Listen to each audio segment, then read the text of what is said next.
اور اب مدنی خبروں کی تفصیل۔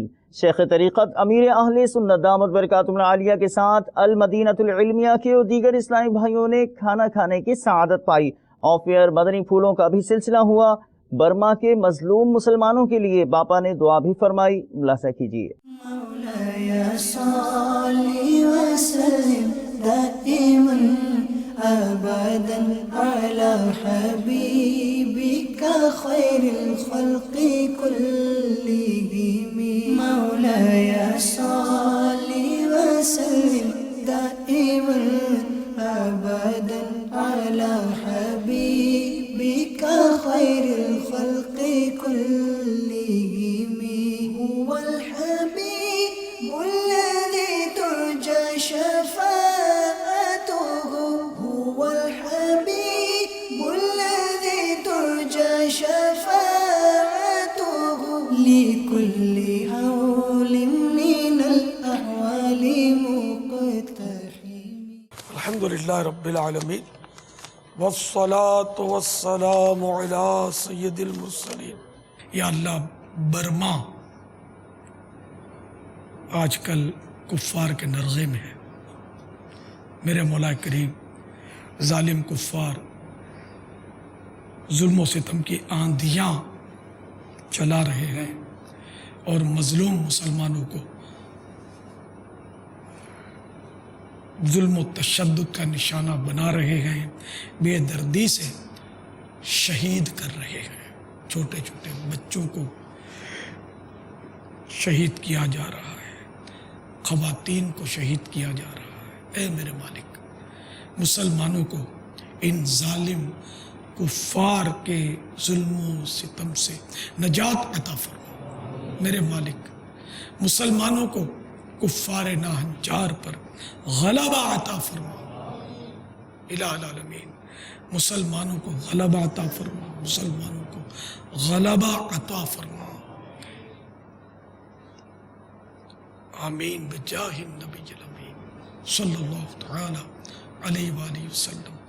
صلو علی الحبیب صلی اللہ تعالی علی محمد۔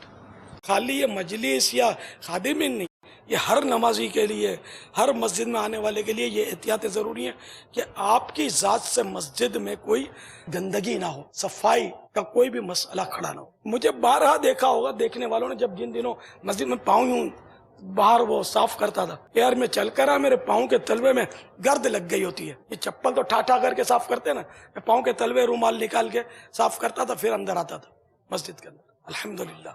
تو یہ سب کیوں بتاتا ہوں؟ یہ نہیں کہ ہم باپا جیسے نہیں بن سکتے۔ قیامت میں باپا کا کیا ہوگا باپا کو نہیں پتا۔ اللہ کی خفیہ تدبیر سے بہت ڈر لگتا ہے، خدا بہتر جانے کہ ایمان ساتھ ہوگا ہمارے یا نہیں ہوگا، کیونکہ محبت کرتے ہیں آپ لوگ، میرا حسن ظن ہے۔ تو یہ باتیں بتانے سے ترغیب ہوتی ہے کہ ہمیں بھی یہ کرنا ہے، سبھی کو کرنا ہی چاہیے۔ نظافت اور صفائی کا خیال رکھنا یہ تو ویسے شریعت کو مطلوب ہے، اپنی ہر چیز کی صفائی کا رکھے خیال۔ تو یہ سارے خادمین اور دیگر جو بھی عملے ہیں، ان میں سب کے لیے مدنی پھول ہے۔ مالیات والے جیسے ان کی بھی جو جو ذمہ داریاں ہیں، ان کو 100% نبھانا ہے۔